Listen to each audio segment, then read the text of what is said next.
as it was last year. The facilities here are absolutely magnificent. The track is superb. The speeds range from the pretty slow, by Imola standards, 105 miles an hour, Variante Alta, the about 90 miles an hour where they go through the right and the left of the Acqua Minerale.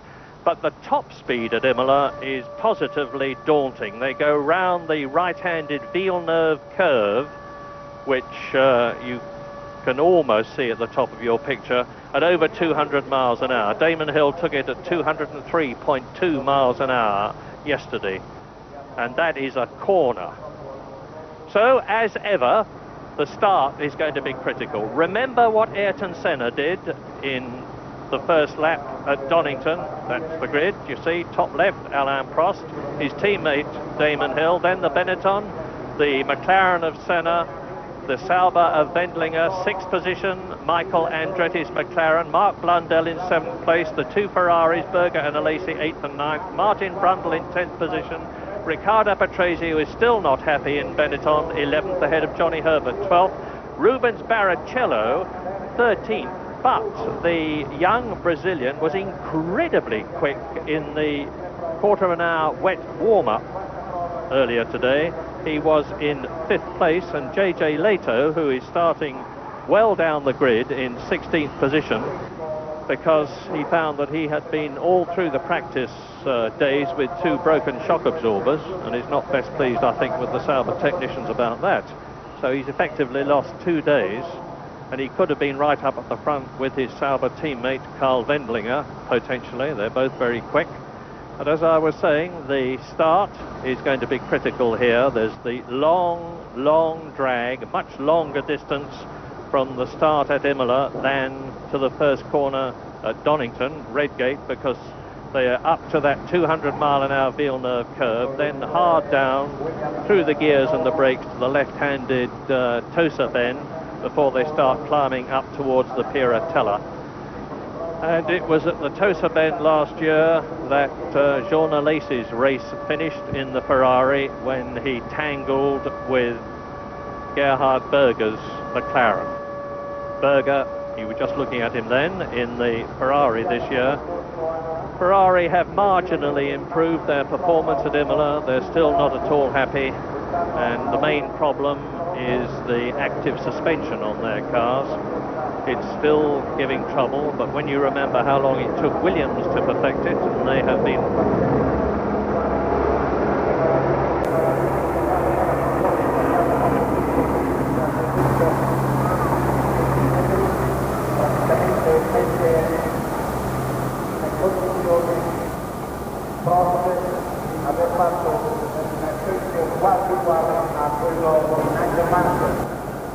Sono 9 di differenza, con una situazione aerodinamica completamente cambiata, il tempo di fronte dove era portatore di macchina, 9 volte che non sono uguali nel tempo dello scorso anno di Nigel Mansell non ha però trade tyre, and not only do you have to be sure that you've got the right tyre on the left or the right side, but there's a different tread on the front tyre than there is on the rear tyre. So it's quite a critical situation for the tyre technicians, and I have no doubt at the present moment, if conditions stay as they are, that we're going to see a lot of tyre stops here at Imola, as we saw at Donington. Since Donington was one of the best Grand Prix that we've had for a very, very long time, I hope that we're in for a real feast of Formula One entertainment. Karl Wendlinger there, the young Austrian who drove in the March team last year. He's inclined still to be rather wild, as it wasn't his fault at Donington, because he was rammed by Michael Andretti that you're looking at now. Michael Andretti, a charger, as his father Mario is, and will be looking to improve his place, but I suspect he'll be taking it pretty easy this time. Everybody is starting on Goodyear rain tyres. Mark Blundell, highest ever grid position, in 7th position. That is Gerhard Berger in 8th position, and behind him his teammate Jean Alesi. Yes, well, the rain has just about stopped. It's sort of spitting very, very slightly, but certainly not enough to make the track wet once, if things don't change and once these cars have run some laps and dried the circuit out.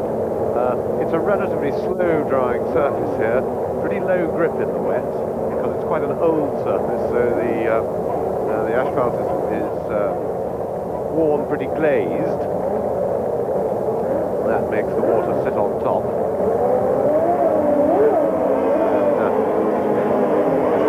There'll be a practice start there from Olivier.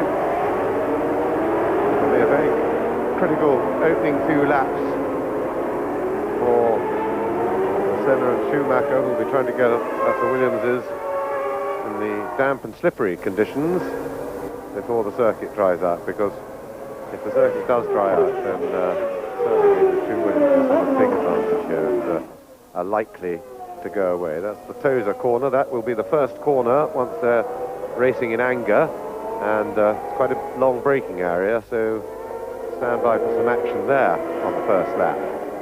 Breaking down from some 200 miles an hour right down to probably about 60 or 70 in these conditions. Climb up to the higher part of the circuit, now starting to descend again to the Piratella, and down to the Acqua Minerale, get it out, and that is a potential traffic jam on the first lap. The cars virtually come to a stop there in the middle of the field as they queue up. It's the slowest corner on the circuit.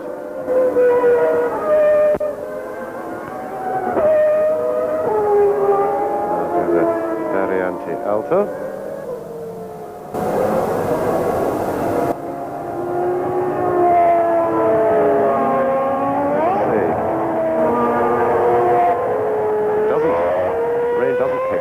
Then the circuit will be drying quite quickly, I should think, because there's not much standing water on it to move, and tyre stops, of course, the timing of the tyre stop will, as usual, be very critical.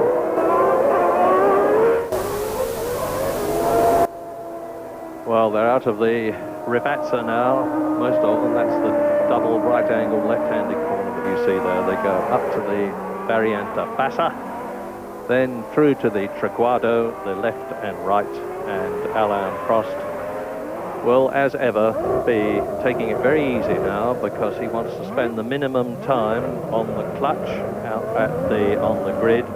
And Michael Andretti's heart must be in his mouth. He must be saying to himself, now remember, Michael, that's Carl Wendlinger just ahead. He's the man that I've collided with for the last two races. Ayrton Senna will be winding himself up to try and get ahead of Schumacher, who is third on the grid, Damon Hill, who is second on the grid, and his arch-rival Alain Prost, who starts from pole position for the 61-lap San Marino Grand Prix in wet conditions.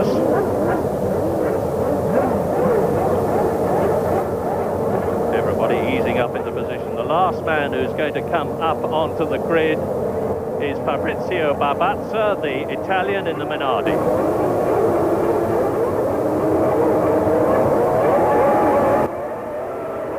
Away they go. Minimum wheel spin with traction control. Prost leads away. Damon Hill comes right up alongside him. Damon Hill is challenging, but he's a left-hand corner, and Prost should get through before they come up to the right-hand infield. Senna is already up into second position. And that was Olivier spinning, I think. And it looked like Blundel's helmet. So a very short race for Mark Blundell. Damon Hill leads. Senna has got ahead of Prost. Senna has got ahead of Schumacher. And there you see a spinning wheel. And I think it was Martin Brundle out of the race as they fight. And that's the Benetton of Riccardo Patrese. You can see how slippery the conditions are. But it's Damon Hill leading. It is Ayrton Senna in second position. And Hill goes up. And this will give Senna a chance to close up. Prost is third. Schumacher is fourth. It's one of the Ferraris in fifth position. And they're tiptoeing round the course. Riccardo Patrese has stalled his car and is out of the race, and that's terrible news for the Italian, because he's not in very good odour at Benetton. But Damon Hill leads. Senna second. Prost is third. Schumacher Schumacher is fourth. In fifth position, it is Gerhard Berger. In sixth position, it looks like Karl Wendlinger. That's a very good start to the race by David Hill. He made a little mistake there, but seemed to gather it all up. And Hill was a bit unlucky not to get his first pole here yesterday. He was up on his very quickest lap by a slower car, and he only missed it by slightly under 1/10 of a second to Alain Prost. But he's been driving with great assurance in these conditions.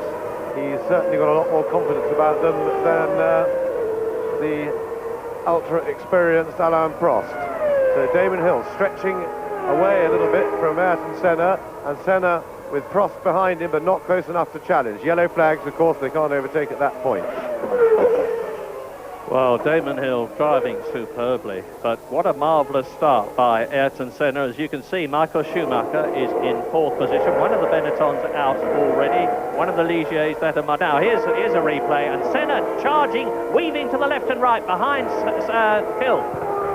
Goes away through the tower, the wheels bouncing down the road. And that, the Ligier.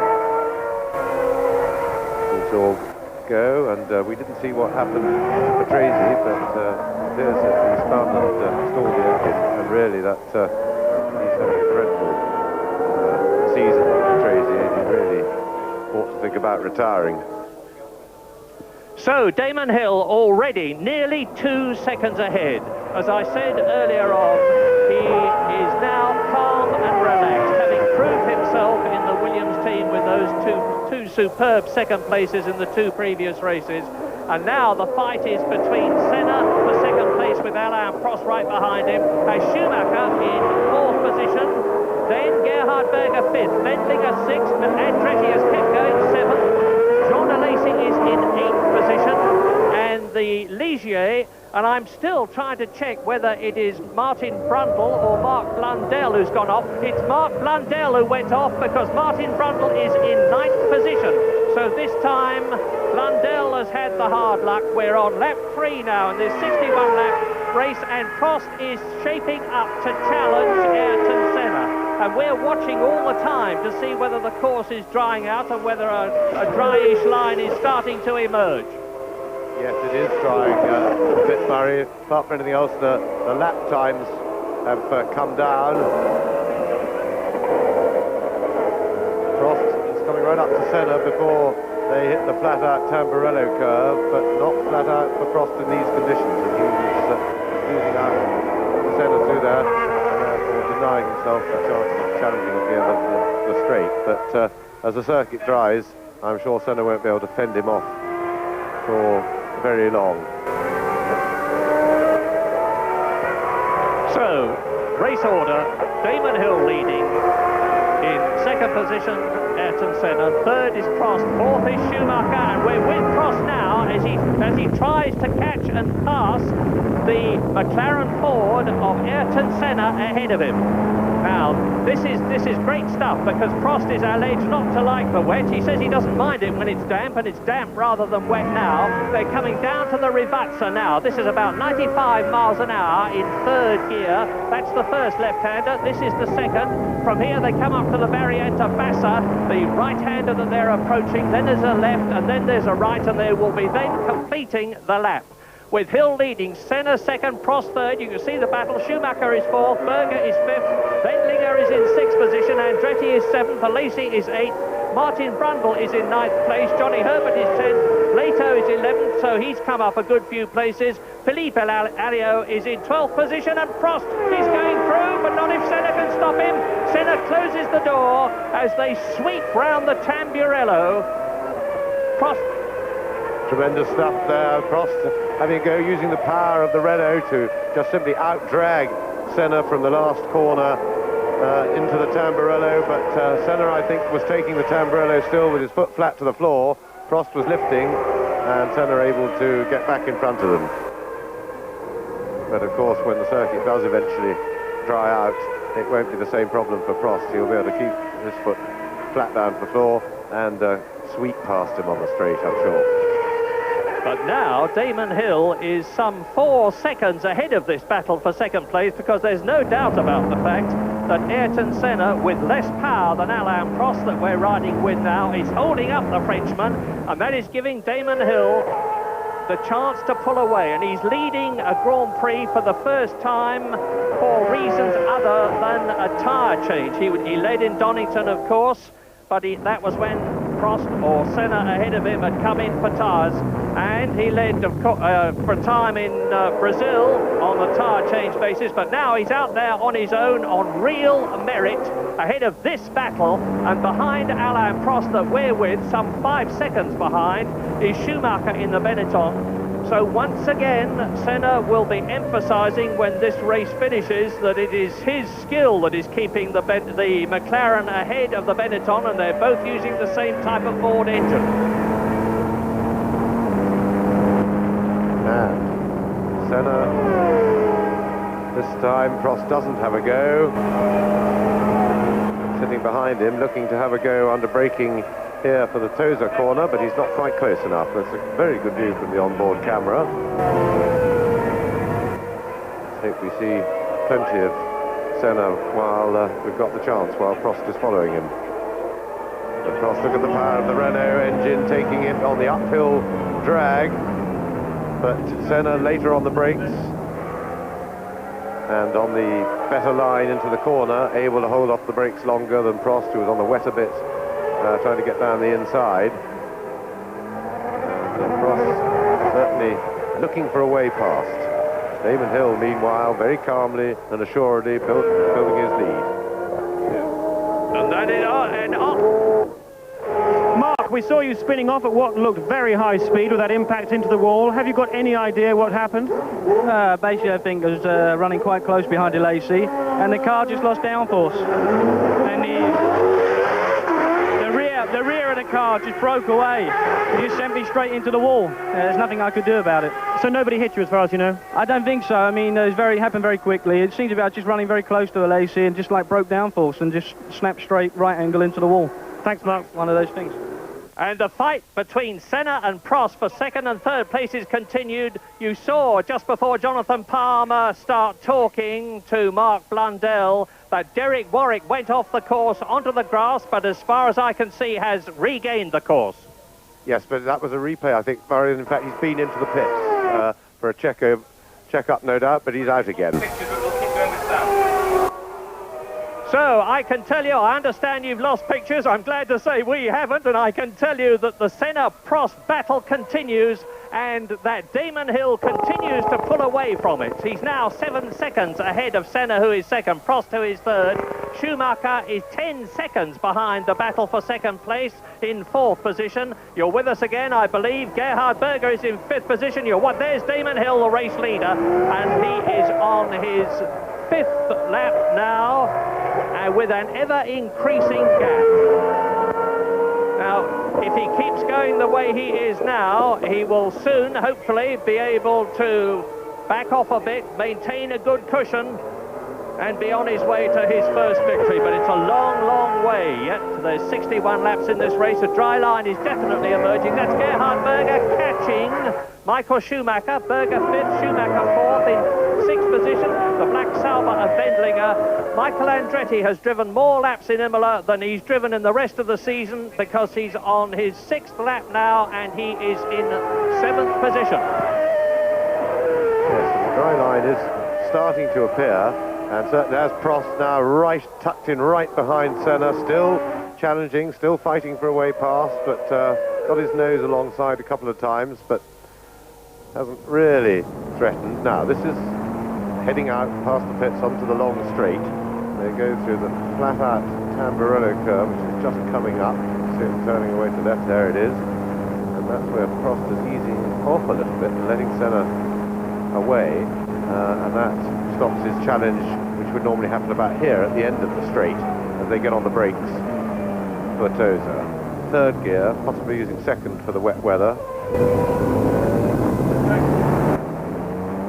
And Prost really got the power on well, and he's clean through there. I think he, yes, that wasn't so much the superior power, it seemed to have superior traction of his Williams, And Senna, I think, unless he can get back past him immediately, he's already dropping back. And I think that means that Senna's immediate racing challenge to Prost is over. What he'll now be looking for is to time his tyre stop exactly right and see if that way he can get ahead. And I think the dry line that's appearing, it's beginning to look as if slicks could be used. There are no puddles around, and it can be very crucial. Lap 7 now. Is Alain Prost going to be able to catch Damon Hill? Damon Hill leads him on the 7th lap out of 61 by 8 seconds. You can see the gap that's starting to develop between Prost in 2nd position now and Senna in 3rd place. Schumacher is dropping further and further back. There he's in 12th. He's 12 seconds now behind Alain Prost and ahead of Gerhard Berger. There is Berger. There is Wendlinger. Behind him, number 7, appropriately in 7th place, Michael Andretti. And he's now hopefully got his racing rhythm, settled down in the McLaren Ford, overcome any nerves he may have had. And he is in 7th position ahead of Jean Alesi, the charging Frenchman. Wendlinger goes through and passes Rubens Barrichello in the Jordan Hart. So the little Brazilian has obviously got a problem, as you see the broken Ligier of Mark Blundell in the background. And now Andretti is challenging the man who has been his downfall in the last 2 Grand Prix, Austrian Karl Wendlinger in the Ilmor V10-powered Sauber. Now this is good stuff, because Wendlinger will be very aware of the fact that it is Andretti behind him. That distinctive red and white shape could only be Andretti or Senna, and he'll know it's not Senna. So Wendlinger will be worried about Andretti, and Andretti will certainly be very worried about Wendlinger, having received the Sauber at enormous velocity in the side of his McLaren at Brazil. And McLaren, we understand, are getting ready to receive somebody, and the somebody, I prophesy, will be Ayrton Senna in 3rd position, about a second behind Alain Prost as they go through to their 9th lap. Yes, and I'm sure this is not too early by Senna. The slicks work all right on a greasy surface. They work just as well as wets, and where it's dry, and it is Ayrton Senna in the pits for the tyre stop. Now this is absolutely crucial. They've got to do a really quick one and get Senna moving on those dries. And let's keep an eye on his time. 5.7 seconds, and as Senna exited the pit, Schumacher went through, and we'll soon see whether Schumacher is ahead of him. I think Schumacher has moved up into 3rd position in the Benetton, but Ayrton Senna should have an advantage now, because there's a dry line. He is on slick tyres, and that means to say that Damon Hill and Prost should both come in now. Now's the time for them to come in. Ayrton Senna will have an advantage if he's judged the conditions right, and if they do not come in. Well, there is Senna, and he is ahead of Schumacher. So it is Hill, Prost, Senna, Schumacher. That's the battle for 3rd position, and that's how close it is. With behind Schumacher in 5th position, you just saw a flash of the Scarlet Ferrari of Gerhard Berger, and there's a Williams coming into the pits.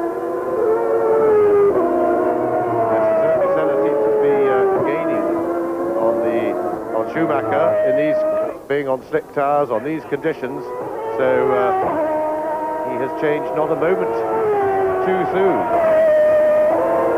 In fact, maybe he could have gone in a lap or so earlier, because we'll look at his lap time, but Senna is certainly going quicker.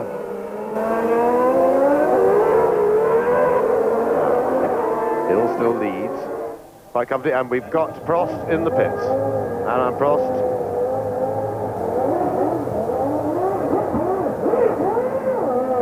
Good getaway, lost a lot of time on the getaway there. Now, where is Senna? Senna is just appearing. He's going to be behind Prost as he goes by, but he'll have a lap of experience on the circuit in these conditions, and will have felt his tyres, and that Schumacher in, and one of the Ferraris. So it's all happening.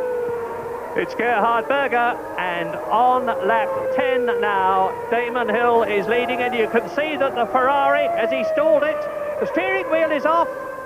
Is this a retirement? Indeed it is. Oh, Gerhard Berger retires on lap 10 of the 61-lap San Marino Grand Prix to join Riccardo Patrese and Mark Blundell of the front runners, with Damon Hill now leading Alain Prost by 25 seconds, but remember that Prost has made a pit stop. Senna is third, just 2 seconds behind Prost. Andretti is up to fourth. Alesi in the Ferrari, fifth. Martin Brundle is in sixth position. Johnny Herbert is up to seventh place in the Lotus.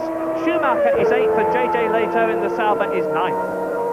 Yes, well, Senna's first flying that, and he's got past Prost. And Senna just going away. He's got past Prost, and he's making good advantage of the dry conditions. And Jonathan has got Gerhard Berger. Gerhard, what was the problem? No, I tell you what, he's getting back in the car. Right, okay, he's getting back in his car. So Gerhard has suddenly changed his mind. Now, Senna did indeed use his knowledge of the dry track to get onto to get past Prost, but it just shows that even Senna, who was first in at the routine tyre stops, was the first to change. In fact, his very first lap out, his standing lap, was his fastest lap of the race, which means that even he changed too late. Could have changed a lap or two earlier, and because he's going to have to go a bit to get himself in a position that's ahead of Damon Hill. Senna now the fastest lap of the race, 1:37, lapping about 3 seconds quicker than Damon Hill. You've just seen Michael Andretti leaving the pits, now in 8th position. Well, this race is turning out to be another Donington. The tyre changes are going to make it truly dramatic. Damon Hill is leading on lap 11 by 24 seconds. Ayrton Senna second. Prost is 1 second behind the Brazilian in third place. 14 seconds ahead of Alesi, who is fourth. Brundle is fifth. Schumacher is sixth. Here is the race leader, who has lapped Rubens Barrichello. I'm sure Damon will be coming in this time. Let's see.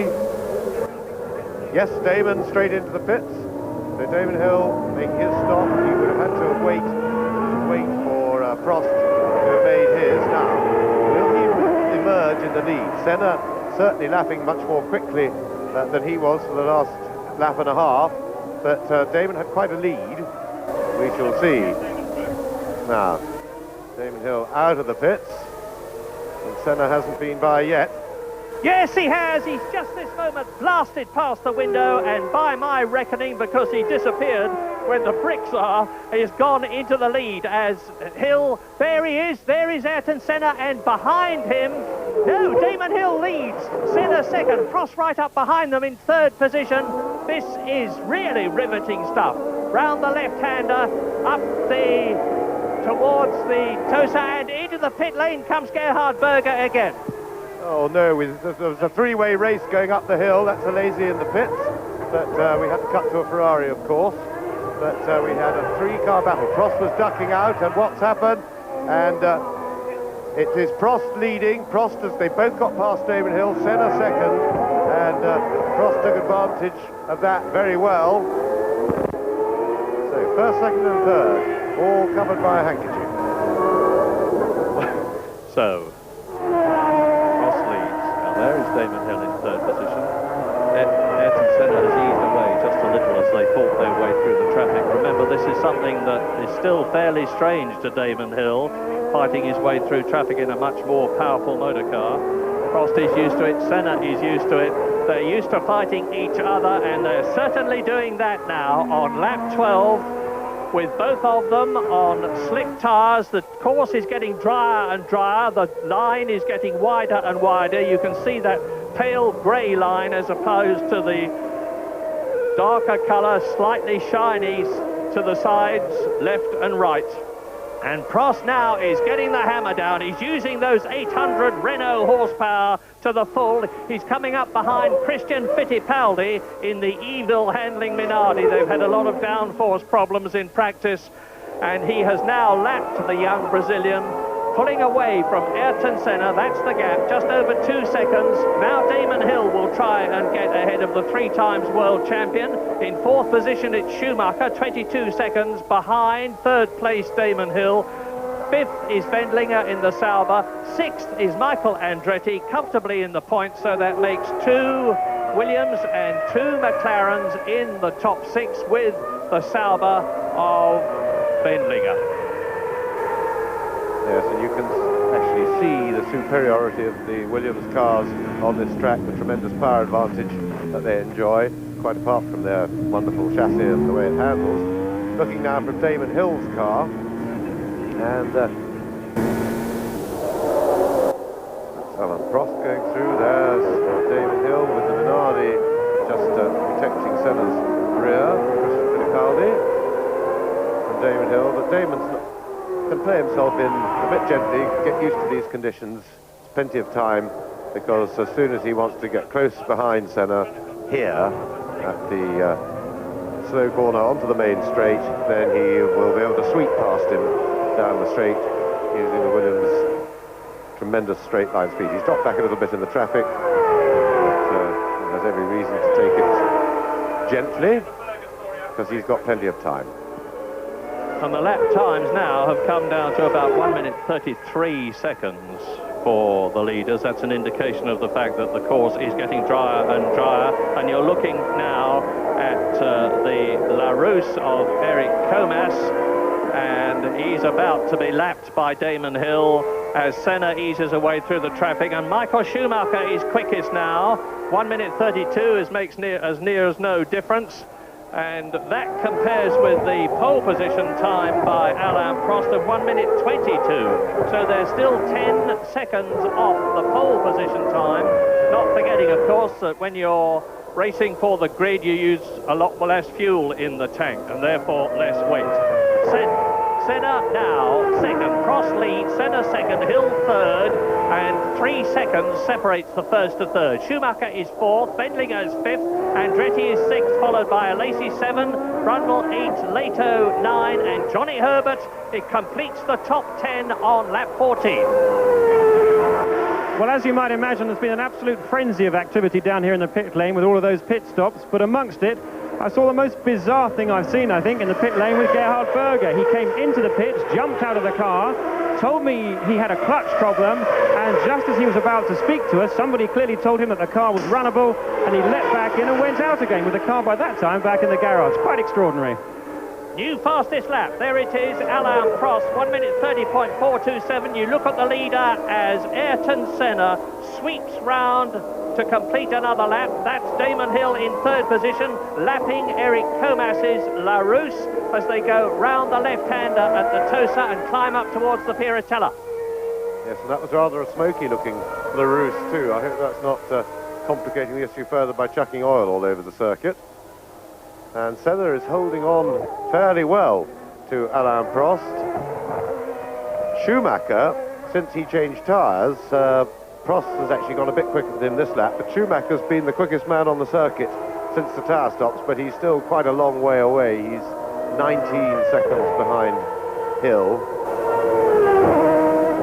And up front is where the real action is, but Prost starting to assert himself, the track drying, and as long as it stays like this, Senna can only look forward to falling further and further behind the Williams Renault, and probably not being able to fend off Hill's Williams Renault for that much longer. But Hill got delayed in the traffic, and Hill will naturally, at his level of experience, take it pretty cautiously while the conditions are still tricky. Meantime, behind this lot, Martin Brundle is having a big battle with J.J. Leto's Sauber for 9th position. Now there is Schumacher, followed by Wendlinger. Schumacher in 4th position, Wendlinger in 5th place, so the Austrian is driving a superb race. Michael Schumacher in the new B193 Benetton, the car that was introduced at Donington. They're doing a lot of work on it between races and getting it settled down. That is Wendlinger in the yellow helmet and the black car, 5th position. Michael Andretti is in 6th position, holding on. He has now done 15 laps. That's the longest Grand Prix distance by far that the American has done, and he's looking good for a top 6 first points finish as the Benetton and the Sauber. Now that is Derek Warwick, who is about to be lapped in the footwork car, and incidentally we had a dramatic announcement yesterday that the footwork team are going to use the TAG McLaren active suspension system as soon as they possibly can. They've done a deal with Ron Dennis of McLaren, and that should make the new FE14 footwork Mugen even better than it is now. So Schumacher trying to get past Derek Warwick, which gives Wendlinger in 5th position. There he is, the opportunity to close up on the German ahead of him, young Michael Schumacher, 23 years old, and Wendlinger is 25, and Alain Prost is the first man under 1 minute 30 seconds. It's getting drier and drier and better, and Derek Warwick continues to occupy the place on the track that both Michael Schumacher and Carl Wendlinger would like to have. They're coming through to complete the lap, and it's here that Schumacher should be able to get past, because they're on the fastest part of the course now, approaching the Villeneuve curve, 200 miles an hour as you look at the Ferrari of Jean Alesi chasing Michael Andretti's McLaren. Yes, and they're only 2 or 3 seconds away from dry times now. And as a result of that, Senna has fallen back a little bit. He's closer to Hill than he is to Prost now.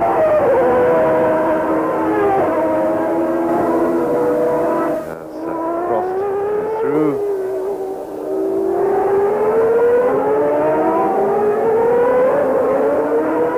Group of slower cars.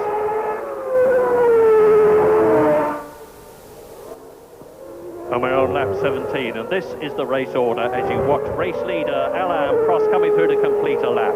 He is some 4 seconds ahead of Ayrton Senna, second. Hill is third, 4 seconds behind the Brazilian, but 22 seconds ahead of Michael Schumacher, who is fourth. Wendlinger is fifth, 1 second behind Schumacher. Andretti in the second McLaren is sixth. Alesi is seventh. Brundle is eighth. 9th is Leto, 10th is Johnny Herbert, 11th is Philippe Alliot, 12th is Zanardi in the second Lotus. Then Barbatza is 13th, Comas 14th, Suzuki 15th, and so on. De Cesaris, Warwick 17th, Badur, Katayama and Barrichello. Fittipaldi is the last driver still running in 21st place. 4 retirements. Alain Prost is fastest so far, 1 minute 29.175. He's on his 18th lap. You look at Schumacher, who has made better use of the traffic. He's got ahead of Derek Warwick, and Warwick has still got, what he's got behind him now, Andrea De Cesaris. I think it's certainly one of the Tyrrells as they go up from the Tosa to the Piratella, where they turn left. They're doing about 155 miles an hour as they plunge down to the Acqua Minerale. There is Warwick. Behind him is Wendlinger in 5th position, so Schumacher really used the traffic intelligently as Michael Andretti in the red and white McLaren comes up to try and take Andrea De Cesaris, number 4, the Italian in the Tyrrell, who's about to be lapped. He is in 16th position. Well, Alain Prost now is starting to build the cushion that he wants. He is nearly 6 seconds ahead of Senna. He is notably faster because he's just gone round 1.7 seconds faster than the Brazilian in the McLaren Ford. There he is. There's Damon Hill. Now, Damon Hill has closed the gap. It's down to 2.1 seconds between himself and Ayrton Senna as they climb up to the Piratella. There is Prost going into the Acqua Minerale. You can see the gap between himself and the second place man. There's Senna, who has got to pass Barrichello and Zanardi, who have just gone through in respectively the Jordan Hart and the Lotus. Damon Hill. Now, they go up to the Variante Alta, which is the highest part of the course. From here, they start to drop down. That's Damon Hill, and he's got Ayrton Senna in his sights now. The gap is coming down all the time. Yes, Senna's got traffic ahead. He'll want to get past that before he gets onto the main straight, try and put in himself, put the traffic between him and Damon Hill. If he gets held up before the straight, Hill will be able to sweep past him on the straight. Coming down towards the end of the lap, and he's Zanardi making an out-braking manoeuvre there. That would have slowed things down. He goes past Barrichello, and Senna is now, well, he'll get the benefit of a tow from them. He'll be able to slipstream the slower cars ahead of him and use their hold in the air, which will help him fend off Damon Hill, but Hill coming up quickly. Well, Senna holds it, and Zanardi and Barrichello having a very big private battle of their own, and whoops, and Damon Hill just avoided it, I think. I didn't see contact there, and that must have been a heart-stopping moment for Damon Hill. An innocent victim he would have been had he been taken out there, but I think he just avoided the spinning Barrichello, and Barrichello stuck on the grass, and that won't help him. Here we see it again. Now, Zanardi goes back inside Barrichello. They both go wide too quickly. Senna nips through. Damon Hill gets so nearly collected. Barrichello just put his rear wheels on the damp part of the circuit. The Jordan broke away, and his front wheels are off the ground now, and he's out of the race because I think he's stalled his engine, and he's not allowed to be push-started anyway, and that is rotten luck for the Brazilian, because he drove brilliantly at Donington. He drove extremely well in the qualifying sessions here, and actually his Jordan Hart yesterday in a straight line was the second fastest car of all, over 200 miles an hour, a tribute to Brian Hart and his technicians, because their new V10 engine is only in its fourth race. So there is Senna. Now Zanardi is in 11th place and has been lapped by both Prost and Senna. He's got Damon Hill in third position behind him, looking for a way past and making sure he keeps on the dry. Zanardi moves over onto the wet bit and lets Damon through. And off goes, well, how on earth did he do that? Damon Hill is out of the race, a retirement on lap 21. There'll be a replay. James, you'll be able to tell us what happened in your opinion. But Damon Hill looks to me as though he just threw that away by taking the wrong line. And you can see it's on the same corner, the Tosa corner, and Damon Hill retires from the San Marino Grand Prix that he might well have won. Yes, really a great pity that, but we'll have a look at a replay, but it looked to me as if he just simply got on the wet bit and slithered straight off. He was going just a little bit too quickly and didn't hold it in tight. The same slithery bit that caught Zanardi, that caught Barrichello out the lap before, except he seemed to lose the front end of the car, did Damon Hill, and just understeered straight off. Now here we see what he's doing. Well, it's just understeered off, just didn't get any grip at the front. And he will regret that, but it's all part of the learning experience, and to be fair, he's doing jolly well so far for one's own experience. In the meantime, Prost, new fastest lap, he's put in, and his lead over Senna is now 10.5 seconds. So, not much excitement up at the front. Let's go to Warwick, just in front of Michael Andretti. And Michael Andretti, who is in, well, will have moved up to 5th place now, having giving a bit of a wave to Warwick. He feels Warwick, he's lapping Warwick, of course. He feels Warwick should let him through.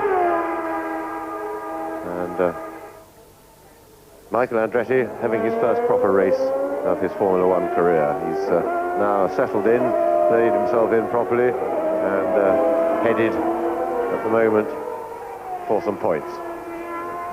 Well, Alain Prost, who was the first man to get under 1 minute 30 seconds for a lap, has now just gone round in 1 minute 27.656, which is the fastest lap of the race so far. And that is about 1.5 seconds slower than Riccardo Patrese's all-time lap record at Imola, which he did in a Williams. Well, last year Nigel Mansell in the Williams dominated the race, followed by Riccardo Patrese very strongly. Ayrton Senna finished literally an exhausted third because he was slumped in the cockpit of the McLaren. The race was some 2 or 3 weeks later last year, and it was a lot hotter. And Senna, in his frantic efforts to keep up in the very heavy V12 Honda engined McLaren, exhausted himself and couldn't even get up onto the podium. Now Alain Prost is very much out on his own on lap 23 out of 61, and you saw there the racing line as dry as a bone through the Aqua Minerale as Prost now comes up to the Variante Alta with an ever-increasing lead. Now Michael Schumacher has moved up into third place. Wendlinger is now in fourth place. Michael Andretti is fifth. Jean Alesi in the Ferrari is in sixth position. Seventh is Martin Brundle. Eighth is J.J. Leto. In ninth position is Johnny Herbert as Andretti comes up to lap Derek Warwick. In 10th position is now Zanardi in the second Lotus. So the two Lotus cars are going well, and they're going to finish higher up, I think, if they both keep going, because I'm expecting some people to drop out in this race. Derek Warwick, 14th position in the footwork Mugen, about to be caught and passed by 5th place Michael Andretti in the McLaren Ford. Yes, Andretti having a lot of trouble getting past Derek Warwick for two reasons. One is because Derek Warwick's getting on with it pretty quickly, and another wave from Andretti saying, come on, I'm lapping you, let me go. But the Mugen engine's got plenty of power, fair bit of grunt, and Michael had a go there, but he was really coming from too far back to do it, but he just hasn't got the power to pass him in a straight line. And Warwick is sticking to his line and going as hard as he can, and going pretty quickly, in fact. And we should never forget that Michael Andretti is very inexperienced at Formula One racing. He's only done 3 laps in total before this race, and the conditions in Formula One are very different to those in Indy racing, and he's got a very experienced and hard man in front of him who gives way. Derek Warwick gives way and lets Michael Andretti through, but in the process Andretti will have lost a lot of time, and that'll help Jean Alesi, who is in 6th position.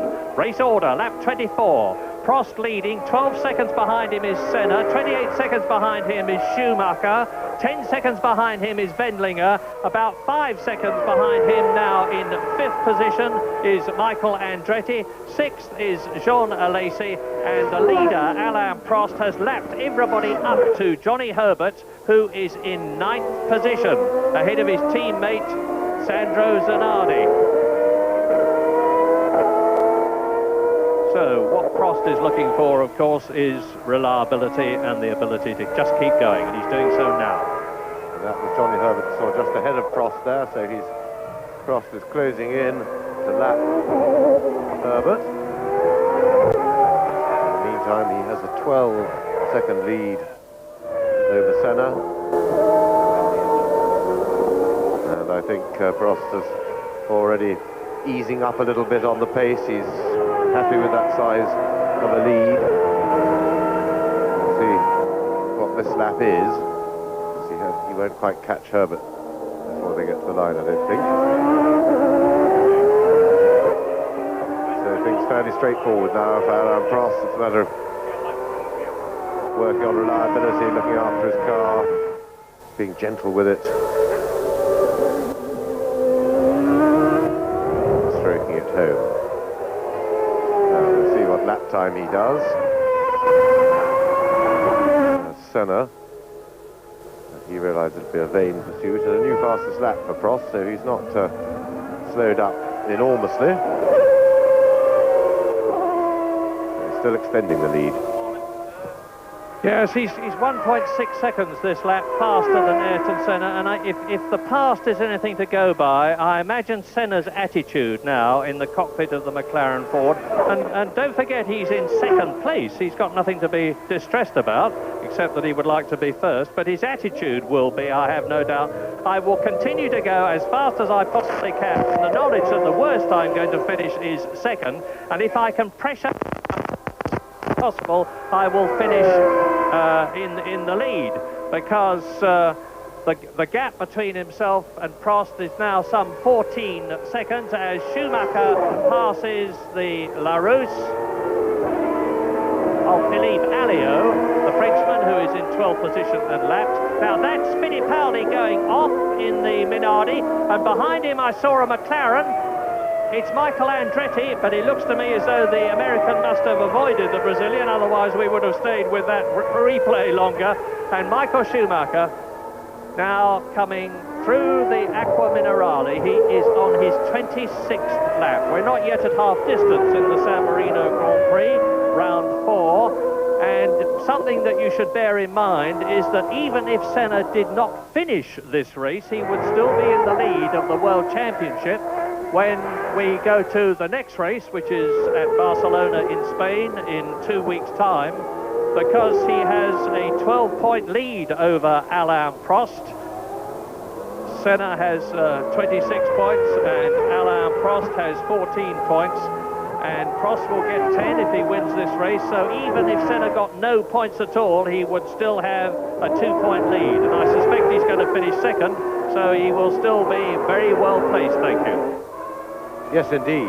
If Senna can get 6 points for second place, he'll find that very satisfying, and more than he could have reasonably expected, because here in dry conditions he would expect a best effort of third, unless we have a Williams retirement. Well, we've had that, and that's moved him up a notch, although I'm quite sure he would have preferred the retirement to be Prost rather than Hill, because of course Prost will be more likely to accumulate lots of points during the season, and it's Prost who he'll be fighting for the championship. Now you just saw Aguri Suzuki in the second footwork car, and that is Michael Andretti going up the hill. We're on lap 27 now, and it's still Prost 15 seconds ahead of Senna, who's 40 seconds ahead of Schumacher. So Senna is, to the best of his ability, maintaining the pressure on the car in front of him, the Williams of Alain Prost, who, as you see, is going faster and faster. Now the first man under 1 minute 27 seconds. Bendlinger is in 4th position. It looks as though we're going to have a Sauber in the points again, and this is the team's first year of Grand Prix racing, a magnificent achievement if he stays there. Michael Andretti in the second McLaren is 5th, Jean Alesi is 6th, Brundle is 7th in the Ligier, Leto is in 8th position, and Johnny Herbert, who is 9th, has been lapped. 10th is Zanardi, 11th Barbazza, and in 12th position Philippe Alliot, and we ride now with Jean Alesi. You can never mistake his style in the Ferrari. Look how high he has his hands on the steering wheel. Watch his head as it comes into vision and then out of it. Now he's coming through to complete the lap as Alain Prost does the same thing. Well, we got a bit of a funny pop from Senna's engine note as he went past here the last time round, but he was also doing his fastest lap of the race, so we think it's probably just a slightly faulty gear shift rather than any misfire on the engine. 16 seconds he trails Alain Prost, and looky, that's Martin Brundle taking that shortcut that seems so popular. We've seen it quite a lot at the Aqua Minerale. Just get it a bit wrong going in, but there's plenty of tarmac to catch them as they take that little shortcut. Just hope that Brundle didn't damage the under tray or anything on his car, and can rejoin to do further battle.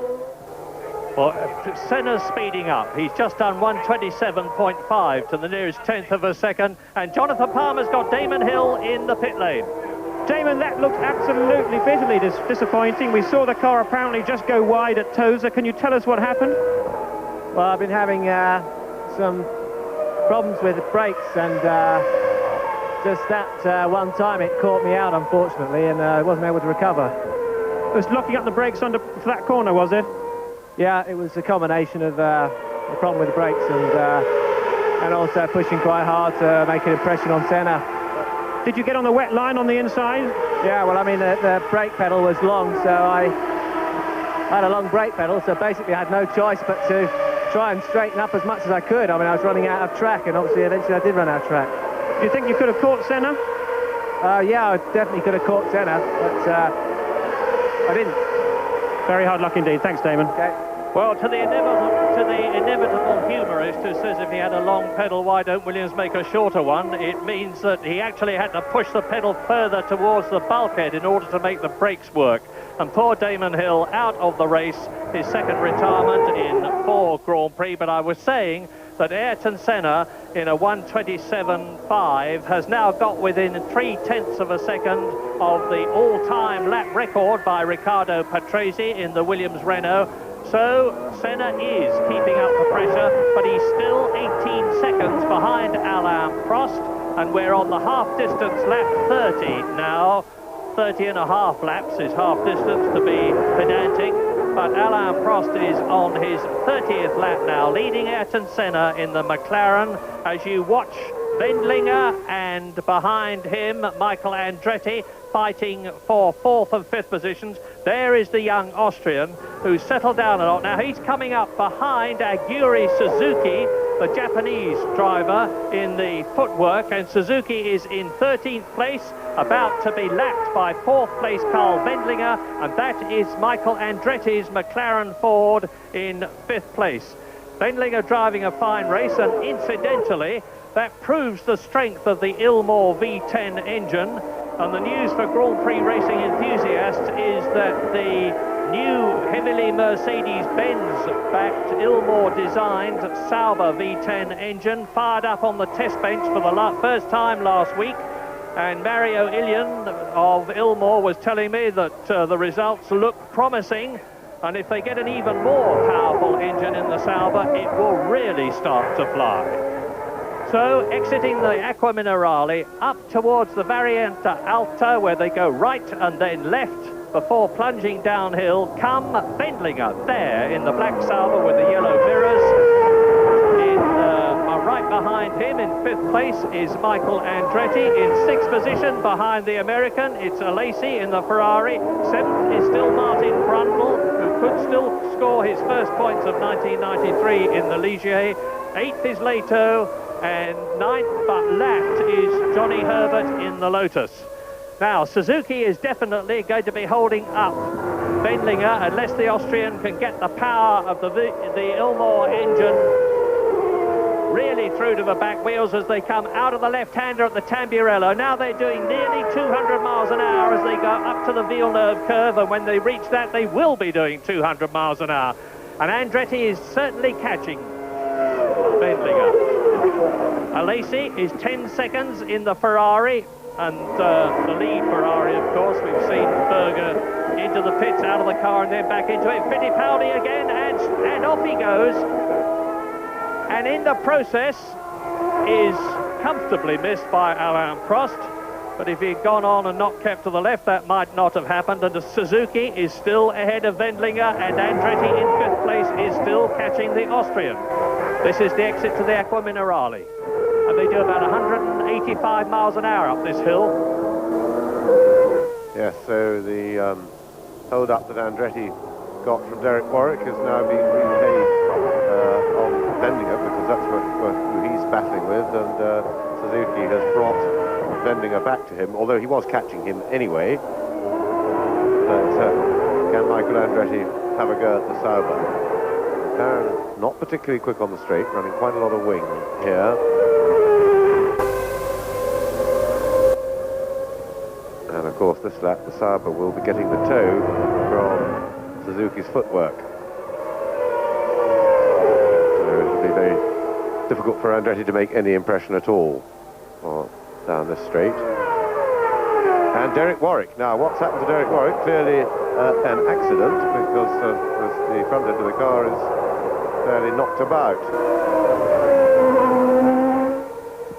So, Warwick out of the race. This is Andretti's opportunity, because as they come down from the Tamburello and the Piratella, he will be challenging. But meantime, the top 3 are now lapping within 1/10 of a second of each other, although there's quite a considerable gap between race leader Alain Prost, Ayrton Senna, and in 3rd position Michael Schumacher. Prost has just gone round in 1 minute 27.9, and I remind you that Patrese's lap record is 1 minute 26.1. And still Suzuki holds up the Sauber of Wendlinger in 4th place and the McLaren of Andretti in 5th position. I'm surprised they can't get past. Yes, well, it's a question of straight line speed, but that's Warwick's car being craned away, so he's clearly out of it. And let's hope he's all right. Didn't look like too big an accident. But now I'm wondering if we're going to get any tyre stops in this race now that we've changed to slicks after the opening wet bit, because had we had a completely dry race, everybody was planning to make one stop for tyres, and there's certainly a performance advantage by doing that, but whether it's enough to justify the time. Andretti getting closer to the Sauber, he's getting in position to have an attack, he's making his attack, and Andretti has got the inside line and made it very well, but he was slow out, and well, he got by beautifully, but he should maybe have slowed them up a little bit more in the middle of the corner, because he lost the ideal line and was going too quickly, went wide on the way out. There he is sliding a bit on the slippery stuff, and Wendlinger had to swerve to avoid him. The back end of his car went a bit, so back to square one. But meanwhile, Suzuki still sits in front of them. Andretti attacks again, and he's done it! He's done it! This is the 4th Grand Prix in succession when Andretti now, is he going to be able to keep going in the wet, because there's no traction on the grass there? He stops, and I hesitate to criticise, and I would respect your expert view, James, but it seems to me that Michael Andretti, like his famous father Mario Andretti, is precipitate at times. Let's see what happened. He tries to go inside Wendlinger as they complete the lap, loses it altogether, goes over the grass to the left, over the curb, onto the grass, spins to a standstill, stalls his engine, and is out of his 4th Grand Prix. He's been further here than in any of the others, but not far enough. Yes, and he's still finding life very difficult in Formula One. It's, I mean, I think really he should have kept the car running then, but there was clearly an element of panic. I think the mistake, the realization that he'd made another mistake got to him, because a man of his experience, albeit not in Formula One, but of his racing experience, really should have kept that car under control on the grass, not spun the rear wheels quite as much, and got it back onto the track. And certainly he shouldn't have stalled it. So a bitter disappointment for Michael. He's having a really torrid time. He's trying to do everything right, but I'm sure there is an element of anxiety as well. That, as you say, Murray, quite rightly, his father had an element of impetuosity on the track that got him into trouble from time to time, and it seems to have been passed on to Michael. But we do all want to see Michael have a chance to have a proper race. Now, this is from another angle, trying to go inside. Now, that was really impetuous. There was no reason, that's the wrong place to try and pass, and he could and should have waited for the long straight and passed him in the same place that he did it last lap, because he'd shown that with the toe he could do it. And this was inexperience of tactics, and that's surprising, because with all his experience of racing in America, the tactics are similar, and really that was quite wrong to try and pass Wendlinger where he did. Yes, James, whilst that undoubtedly was a mistake from Michael Andretti there, I do think there are mitigating circumstances, and that's that just about 30 seconds before that incident, the rain started to come down, and I do think he could have been wrong-footed by a wet track. It's raining relatively heavily now. It's coming down. I think the cars will be being slowed up soon due to track conditions. Yes, I certainly accept that, Jonathan, and I heard you call that it had started to rain, but at the same time, if it was enough to make it extra slippery, he will or certainly should have seen the rain on his visor and been aware that the rain was coming down. And again, that still doesn't excuse the placing of his attack, because he just showed himself that he could actually tow past the Sauber on the straight, and all he had to do was wait till they got back to the straight, position himself right, and get the toe and do it again. but this time with a bit more care of how he tackled Tozer, and that, I am certain, is what he should have done. So, whilst, yes, it was unfortunate the rain came down, I'm sure that it was the wrong place to try and pass. So the Michael Andretti of Italian parentage out of the race. Not too bad news for the Tifosi, because the man you're looking at now, or were looking at, Jean Alesi in the Ferrari, moves up into 5th position ahead of Martin Brundle, who is in the points, ahead of JJ Leto, who is 7th, Johnny Herbert, who is 8th, Zanardi, who is 9th, Babazza, who is in 10th position, Philippe Alliot, who is in 11th place, as Alain Prost goes through and passes Carl Wendlinger. The Frenchman has got a beautiful rhythm going now. He passes Suzuki with no trouble at all, and remember how long it took Wendlinger to try and get past him, and he still hasn't succeeded. And so, as I was saying, it's Prost leading now, 25 seconds ahead of Senna on the 37th lap.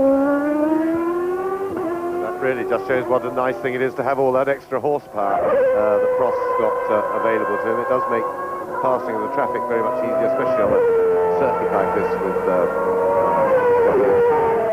chance for the cars to stretch their legs on these relatively long straights. But it is a problem for Wendlinger, because that Mugen engine's got plenty of power in the footwork, and it's given Alesi the chance to catch right up, you see, with the delay, and that will be very frustrating for Wendlinger. Now, he's in a good position to pick up a toe from the footwork this time. He's in the ideal place, and the Ferrari's coming up sharply behind him. This is the view from the cockpit of Alesi's Ferrari. Remember, they always have their cameras on the left. This is how you get into the draft and get the toe, and he's alongside, and I fancy Alesi's going to have it. He's got the line in, and Alesi moves up into 4th place. And Wendlinger will be pretty annoyed, I reckon, that he's been stuck so firmly behind Suzuki, because that's clearly cost him a place. Yes, a tribute to the charging determination of Jean Alesi, who has to be one of the most spectacular drivers, if not the most spectacular driver of modern Grand Prix racing. And he's proving it, and there's going to be an enormous cheer when he goes through now in 4th position in the V12 Ferrari. And now let's see how he copes with Aguri Suzuki. We've seen what Carl Wendlinger did, or tried to do. Alesi pulls out, but Suzuki closes the door, which gives Wendlinger now in 5th position the opportunity to close up. It's still Prost leading on his 38th lap. Senna is 26 seconds behind the Frenchman now. Schumacher is 3rd, 25 seconds behind Senna. So there's 50 seconds between the leader Prost and Schumacher 3rd. And Prost has lapped Jean Alesi, who says move over to the Japanese driver in front of him, who no doubt is saying, you make your own arrangements, mate, because I'm going to stick on my racing line. But if anybody can find a way past Suzuki, it will be Jean Alesi. Is he doing it? Yes, he is. No problem at all there. My goodness, really forceful driving. Now, Carl Wendlinger will see the way to do it. Incidentally, that's where Alesi tangled with Gerhard Berger last year. Berger in the McLaren, Alesi in the Ferrari. Yes, of course, Alesi quite clearly has a little bit more straight-line speed than Wendlinger. It may be that the Sauber team had put on a lot of extra wing to set the car up for a wet race, and didn't anticipate how quickly the track would dry and the weather would improve, and if that's the case, they've put him at quite a disadvantage. Because in the normal way, if it's going to be really wet, then the teams put their cars on the maximum downforce setting. They put as much wing as they can on, but that of course slows them down in a straight line, and Wendlinger was clearly markedly slower than the Ferrari. And I know the McLaren's running quite a lot of wing, and that's not very quick, and Michael Andretti was able to get past him on the straight with the help of a toe. Now there's Alain Prost. We know the Williams Renaults were comfortably quickest on through the speed traps on all parts of the circuit with their power on Friday and yesterday, so no problem for Prost to sweep past these cars. Well, somebody said to me yesterday, do you think Prost has still got it in him? And I said, well, I should think so. He won the South African Grand Prix. He started in pole position in South Africa and in Brazil and at Donington, and is going to here at Imola. I should think he can do the job all right. He's certainly proving so now, because although Senna is currently lapping marginally faster, there's still that 25-second gap. And there is Martin Brundle, who has now caught Vendinger. So Martin Brundle in 6th place, about to challenge Vendinger for 5th. And I fancy Brundle's chances on the long straight when they complete the lap, start the next one, except that he's dropped back a little bit here. He needs to be a bit closer than that, but there's a bunch of traffic in front. That won't be to Brundle's disadvantage. And let's hope that Brundle is having a carbon copy of last season, because last year he got off to a bad start, retirements in the opening races, and then it was here that he started a run of very consistent point scoring, and he's very much on schedule for points here today. And still rain is around. You can see that the racing line is dry. Now, there's Vendinger, there's Brundle, and he's probably not quite close enough this time. And of course, the other thing is that Vendinger has got the chance. He's getting a tow from the cars ahead of him. But Brundle, with the ultra-powerful Renault engine, is coming bearing right down, and he's having a look down the inside of Vendinger. And that was quite a close call, because I think Martin was on the slippery stuff, but up the hill is where the Renault engine's power may well tell, and tremendous stuff, but Vendinger holds on for the moment. And it's Luca Badoer in the sole Lola, because his teammate Alboreto failed to qualify, and Martin Brundle now has got a pretty clear line in front of him as he accelerates up to the Variante Alta. Now, there's Brundle, and behind him is Leto, ahead of him is Wendlinger, so he's sandwiched between the two Saubers. Leto is in 7th position. Yes, exactly. Leto's come through from a very poor grid position. He had a miserable qualifying through Friday and Saturday with problems. He was 16th on the grid, and he's worked his way up to 7th place, just out of the points, and has joined in this battle for 5th place. Wendlinger holds it at the moment. Brundle in the Sauber sandwich, and still Suzuki in front with good straight line speed, proving very difficult to pass. And Brundle is inside Wendlinger. He is clean through with tremendous speed on the straight of the Ligier Renault, and into 5th place for Martin Brundle.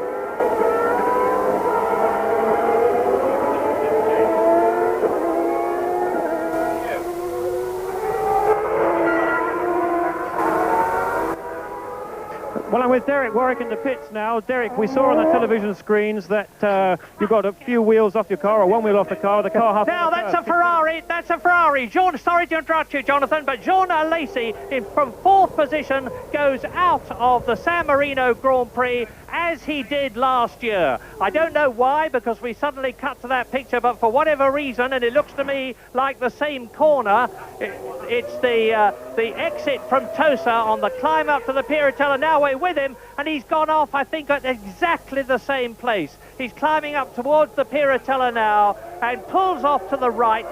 Now, we really need a whole shot of the car to see why he stopped. Helmet off. I don't think he went off. I suspect it was an engine problem, but he's out anyway. Yes, it looked like he pulled off a mechanical failure, and that moves Martin Brundle up to 4th place. Prost still now 27 seconds ahead of Senna, and Jonathan has still got Derek Warwick in the pits. Right, Derek, as we were saying, we saw on the TV screens that one corner of the car badly damaged you half across the curves. Can you tell us what happened there? Well, it started to rain and I got it a little bit sideways going into the far chicane. It spun it and then it spun round and went straight into the tyre wall and took off the right front. Hard luck, Derek. Thanks for your help. Cheers. And there is the battle for what is now fourth place. So that looks like Senna out of the race, only surviving McLaren. And again, all the wheels are on the car, so it looks as if he's had some sort of mechanical failure. Well, what a sensation. Ayrton Senna, who was in for a certain 6 points seemingly out of the San Marino Grand Prix. That will close the World Championship gap between himself and Prost if Prost finishes. And it means to say that Michael Schumacher moves up into second position. Martin Brundle is now in third position in the Ligier, ahead of a terrific scrap for fourth now between the two Sauber drivers. Wendlinger, who is fourth, right behind him Leto in fifth position, and a second British driver, Johnny Herbert, moves up into the top six ahead of his teammate Alessandro Zanardi, who is now seventh, and in eighth position Philippe Alliot Babazza is ninth, Suzuki is 10th, and Badoa, 3 laps behind, is in 11th place ahead of Fittipaldi. Well done. Well, I wonder if Senna's retirement has anything to do with the pop, the funny noise we heard from his engine a few laps ago. Remember, we pointed that out, wondering whether it was actually an engine misfire or maybe a gearbox problem on the automatic gearbox. But he appears to stop mechanically as JJ Leto trying to get inside teammate Wendlinger in the Saubers, but fails there. And ahead of him, Martin Brundle has got past the very obstructive Aguri Suzuki, and so he'll be happy to have Suzuki behind him as a sort of cushion, and that looks like somebody having a bit of spin. Babazza.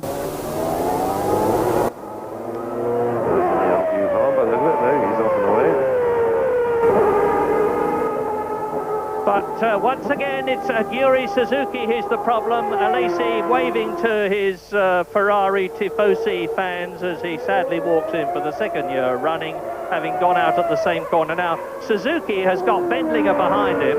Suzuki is either 1 or 2 laps down.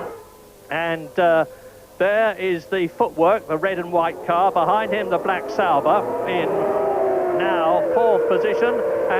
In 5th position, I'm sorry, just ahead of JJ Leto. The top 6 now on lap 44. Alain Prost 50 seconds ahead of Schumacher, so Prost really can coast home if he can keep it going. Up to 3rd comes Brundle, to 4th comes Wendlinger, to 5th comes Leto, to 6th Johnny Herbert. Well, I'm with Michael Andretti down in the McLaren pit. Michael, you're having a great scrap with Wendlinger there. Things were looking good.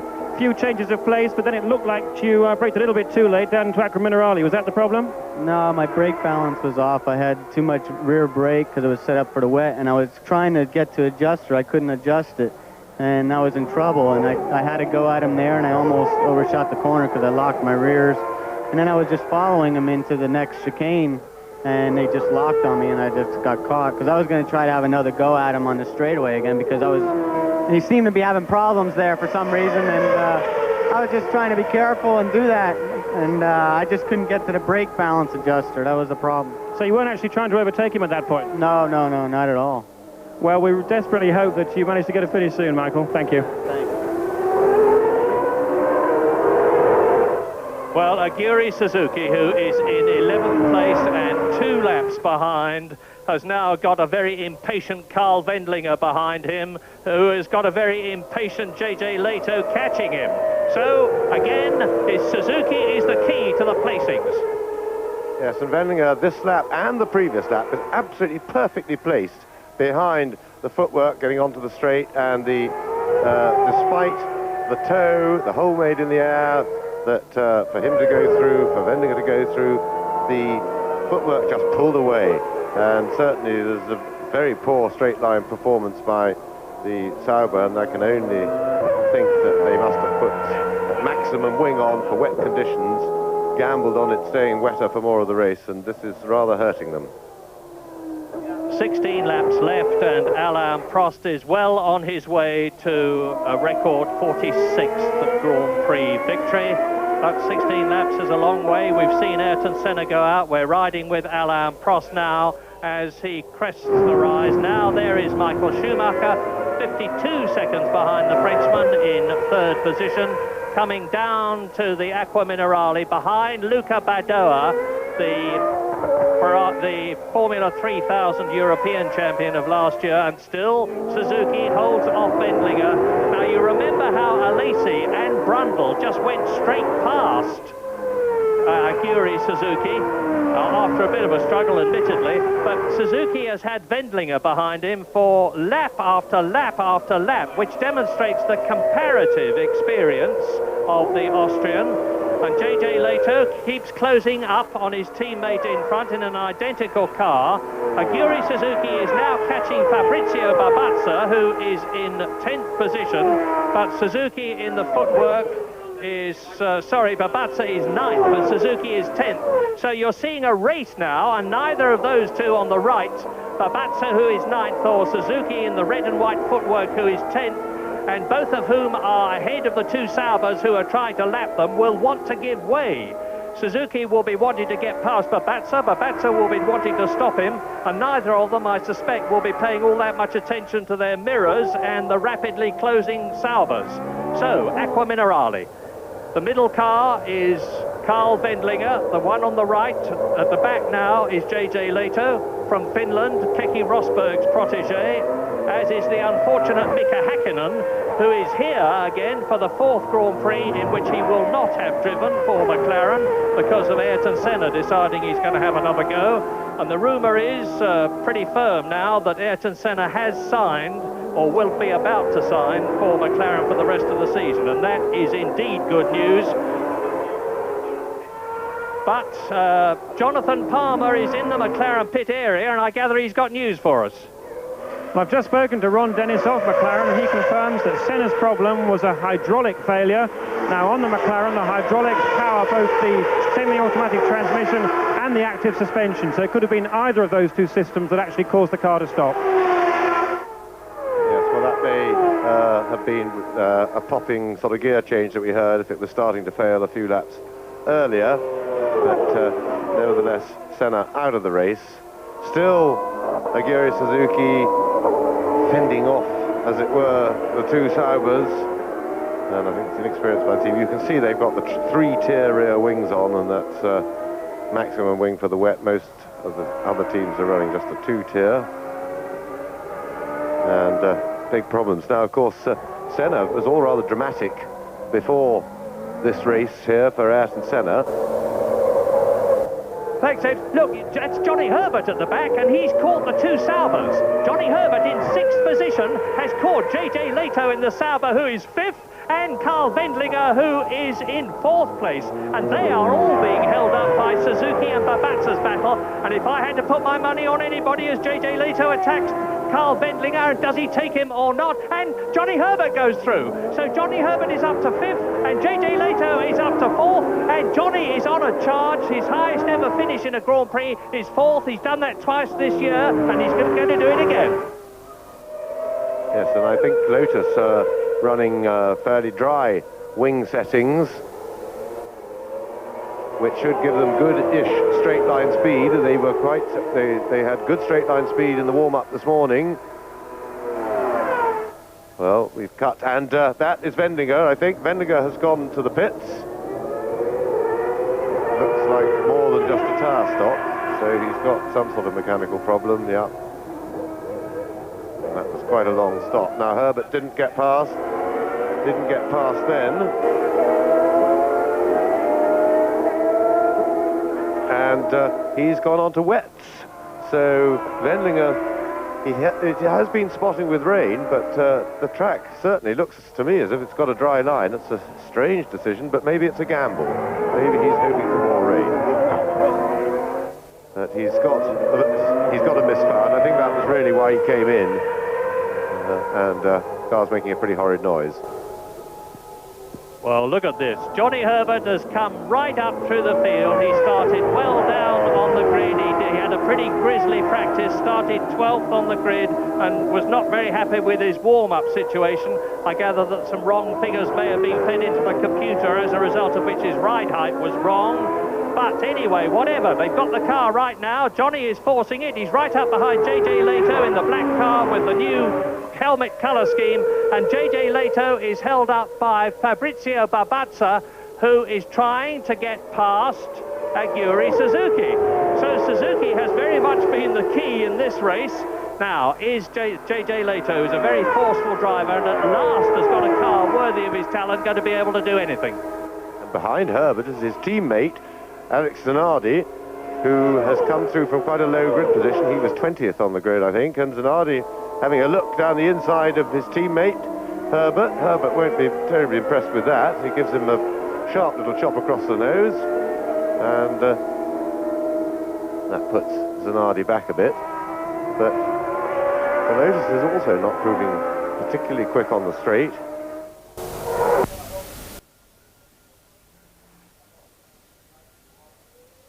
And Leto has got past. He's got through the traffic. Of course, he's still got Suzuki ahead. He's got past Barbazza. So Alain Prost now is on his 51st lap. We're losing sight of the Frenchman because of this riveting struggle between Suzuki, who's 2 laps behind Leto on the lap score, but just ahead of him on the circuit, on the track itself. And so Leto now in the black car with the green helmet is in 4th position. Johnny Herbert is 5th. Right behind him in the second Lotus is Alessandro Zanardi, who is in 6th place. And because JJ Leto's got past, he's pulling away. Now that's Suzuki into the pits. That has broken the bottleneck, if you can break a bottleneck. And Suzuki is into the pits in the footwork Mugen, and for a 10-second penalty. This is the first time we've seen this on television. But Aguri Suzuki, for some reason or another, has been deemed to be doing something wrong. And so now Johnny Herbert is still battling with Zanardi. I think Zanardi got through there, and I'm quite sure, Murray, that he would have been deemed to have been holding up the leaders, people who are lapping him, and not giving them reasonable passage. I'm sure that's what it would be about, but JJ Leto will probably say very good, but why so late? And on lap 52, Alain Prost now is a long, long way ahead of Michael Schumacher, 52 seconds to be exact. Martin Brundle is in 3rd position. In 4th position, it's JJ Leto, and then the 2 Lotus cars, and I'm just checking to see, it's Zanardi now in 5th position, ahead of Johnny Herbert. They have both got past Barbazza. Alio is in 7th position, but 2 laps behind in the Larousse Lamborghini. Barbazza is similarly 2 laps behind the leaders in 8th position. Aguri Suzuki, who's just had that 10-second stop-go penalty, is in 9th place. 10th, but 3 laps behind now is Wendlinger. 11th, and the last runner out of the 25 starters is Luca Badoa in the Lola. 3 laps adrift. Now, we're just watching for straight line speed there. Zanardi, towards the end of the straight, was picking up the tone, closing in on the Sauber, but he seemed to lose quite a lot of ground in the first half of the straight on acceleration.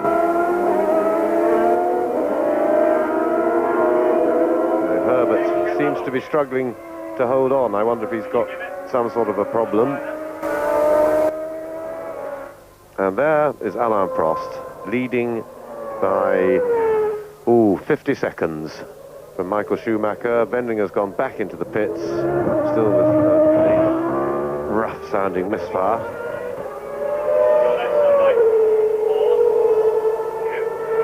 Yes, as you rightly surmised, James and Murray, that was indeed a 10-second penalty for Suzuki for holding up traffic behind him. And indeed, it's actually starting to rain again in the pits now. Well, so we'll look at the circuit, but so far that racing line looks bone dry, and it's only been spots of rain since the start of the race, just occasionally, and that looks like Leto's car, or is it, oh no, Wendlinger walking away. There is Carl Wendlinger, so the engine misfired and finally cried enough. But another pretty good showing from a Sauber. You know, it may have been some quite trivial problem. For instance, this morning in the warm-up, he had one of the electrical sensors for the traction control on his Sauber brake, and that dragged his lap times down quite a lot.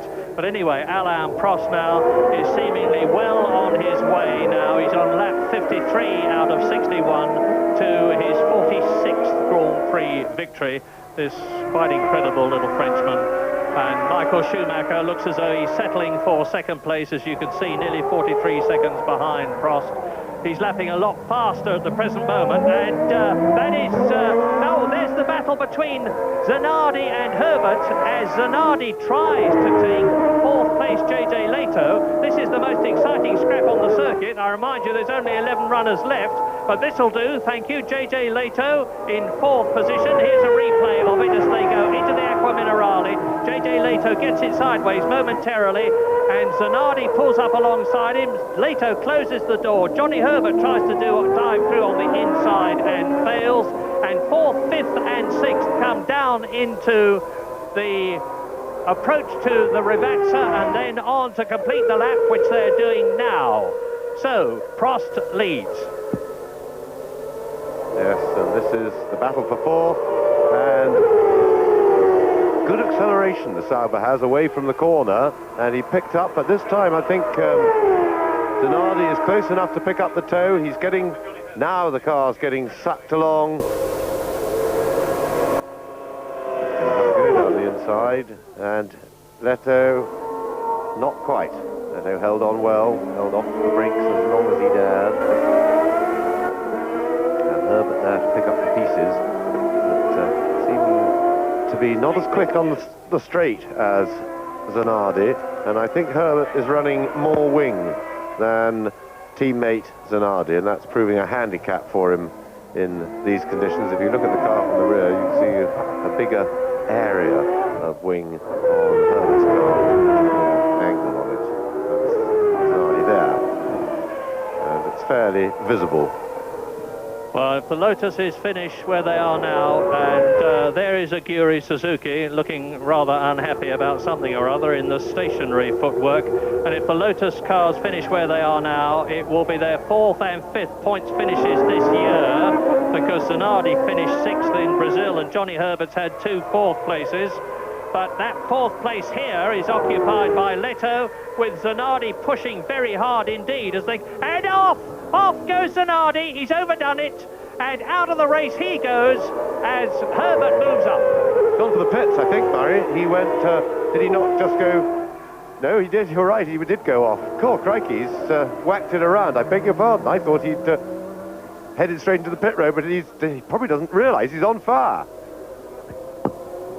It seems strange that he's got a couple of mirrors on the car that he can't see that, but he's not going to be lasting much longer. And the big question is, oh, there's the problem. Off comes his left rear, and in the meantime, let us hope for everybody's sake, as he skates to a standstill in his Morgan Lotus with 3 wheels, that he's not spreading oil all over the circuit, because something has broken. It may have an oil line, or the oil radiator has been punctured, I suspect, from the flames that are coming out of the back. Meantime, up into... Now, this is affecting the placings, and Prost is leading, Schumacher second, Brundle is third, Leto fourth, just ahead of Johnny Herbert fifth, up into 6th place, potentially to score a point for Larousse for the first time for a long time, is Philippe Alliot, the Frenchman who drove for Peugeot last year in sports car racing.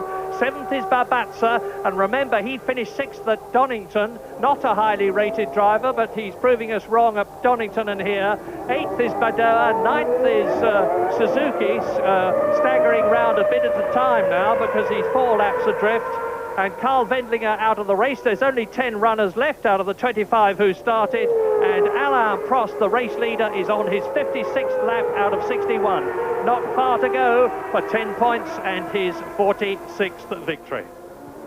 Yes, and that was a mistake of inexperience by Zanardi. He was having a good race, coming through well, but he'll kick himself for that, because there was no need to be going quickly there. It was to get in position to get the toe from the Sauber on the straight. He had no chance of passing him there, and anyway, he'd only been gobbled up again on the straight had he done it. So that was a bit of an experience, because he should only have been working on position. just for the straight. And there is Michael Schumacher in a very, very safe and comfortable second place, a long way behind Alain Prost, a long way ahead of Martin Brundle. And coming up to try to lap Johnny Herbert. I don't know how serious he feels about it. He's basically, of course, keeping up his rhythm and momentum. He won't want to back off, because if you back off, you lose concentration. If you lose concentration, you can lose control. If you lose control, you can go out of the race. The yellow flags are waving. That means you must not pass anybody. And Alain Prost, with 5 laps to go, is virtually... Let's see what it is. It looks like this is Zanardi spinning off as he tries to... Now, does he hit the wall? Bang, bang, bang. Yes, indeed he does. Off. That's what took his rear wheel off. The marshals make a runner for it. And one of them falls over the gate. Whoops! And Zanardi nearly takes him, little realising he's about to lose his left rear wheel. Look how it's wobbling. The tyre looks as though it's flat. Flames bursting out from the back of the car with, I suspect, a ruptured oil line. And Prost is leading on lap 57 out of 61. And the battle now, as Michael Schumacher catches Johnny Herbert, who is 5th, and JJ Leto, who is 4th, is for 4th place, because Brundle is well down. He's a 1 minute and 20 seconds behind Alain Prost and has been lapped by the race leader. So there's only 2 people on the same lap. This man, Michael Schumacher, who is 2nd, 36 seconds behind race leader Alain Prost.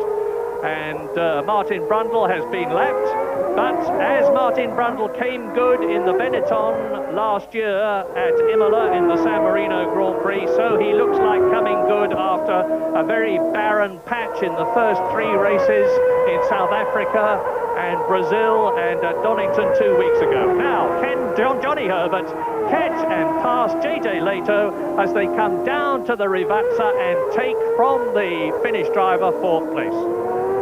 Just 4 laps left in the race. Now, while this battle rages away, we'll keep an eye on it. Ayrton Senna had a pretty lively preparation for this Grand Prix, because, as it turns out, because it was he thought, and Ron Dennis thought, that they were losing their battle to try and get the air valve Ford engine, the good Cosworth, the best Cosworth engine that is run by the Benetton team, so that they could have parity with them. And when that wasn't looking good, it was decided that Ayrton probably shouldn't race to try and bring pressure to bear.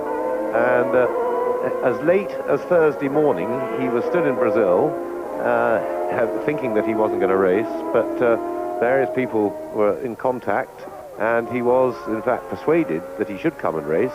Not a little bit of that was to do with the weather forecast. A lot of it was to do with the fact that ultimately he's a racing driver, and that's what he wants to do anyway. So he duly turned up, but he turned up, it was a very much a last-minute thing, because he got a Thursday evening flight from Brazil, and he only arrived in Rome at 7:30 on Friday morning, and then with a bit of a mess-up of the transportation arrangements to fly him up to the circuit here in Imola, he arrived just minutes before the first practice went. But of course he was jet-lagged and not well. Herbert still pursuing, but he also running wet weather type quantity of downforce with his wings, making him inefficient in the straight line, and it's going to be a struggle for him. So the future situation, though, with Senna would be that, in fact, he hasn't done any sort of deal yet. He is still really anxious that the Ford engine should be part of it, and that is what's holding him up. The financial arrangements, whilst are pretty much agreed, that's not a problem. The big problem is the technical side, that he wants the best engine, but I think that although he hasn't signed, I'm pretty sure that he will do the rest of the season, and certainly all motor racing enthusiasts have got to hope that, because we need somebody to challenge Alain Prost and make this a fight for the World Championship.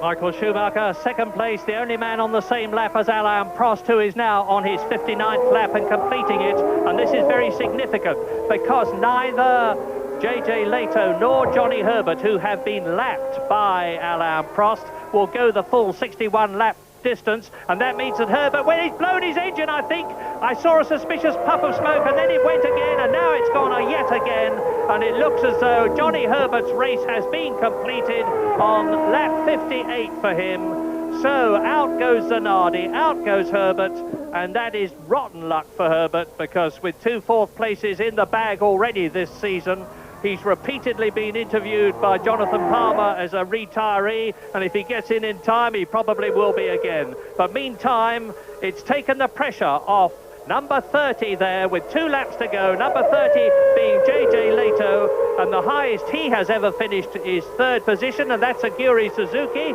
doing a bit of rally crossing, having rejoined the race after his 10-second stop-go penalty. And on lap 60 of the 61-lap race, there is race leader Alain Prost coming through, soon to start his last lap.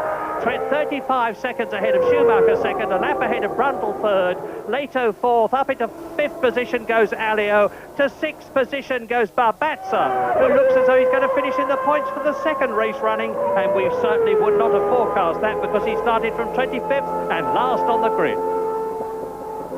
Yes, and bit of disappointment for Johnny Herbert. 2 laps to go he had when his engine went. And what a shame. Is Alain Prost, and really for Prost it's been a very straightforward win. Bit of pressure at the beginning of the race when with the wet, slippery conditions. Remember, he will have been only too aware that he's had 2 rather checkered outings in the 2 previous races with wet weather. That must have filled him with some apprehension, but it was a pretty straightforward wet-dry race in that the track dried steadily and quickly. Senna never really had a chance against the Williamses once the track was dry, until Damon Hill made his error, which was compounded by a braking problem. And a horrible misfire has just gone past us, which is JJ Leto. And JJ Leto, he's been struck by a misfire. Will he be able to limp round and hang on to his 4th place? He's got a big lead over Alio in 5th place, so long as the car keeps going, he should be able to get there. Prost, though, for him, once he got onto his slicks, the Williams there, oh no, I don't think that's going to go very much further. And Prost, once he got onto his slicks, he was off and away, and a very easy, straightforward win for him in the Williams Renault, with showing its most impressive superiority here at a power circuit. But the chassis as well is the best. Well, Alain Prost proving that he certainly can get the job done, because he's within a whisker of winning his 46th Grand Prix and raising his points score by another 10 to close within 2 points of Ayrton Senna for the lead in the World Championship. Alain Prost wins the San Marino Grand Prix for the 3rd time in his career. He won in 1984, he won in 1986, and now he wins for Williams Renault. A very well-deserved, beautifully judged and immaculately paced victory. But with the good news for British enthusiasts, and Michael Schumacher there coming through to finish in 2nd position. Now, the German is only in 6th position in the World Championship, so he certainly needs the points as he goes through to finish. And Martin Brundle has already finished 3rd because he had been lapped and does not go the full distance, so that's his first points finish for Ligier, and a very happy one for him. JJ Leto, I think, is still going to be in 4th position because he was 2 laps ahead of Philippe Alliot, but that's subject to official confirmation, which means to say that Philippe Alliot, the Frenchman, by finishing in 5th place, will score 2 points and 2 badly needed points for the Larousse team.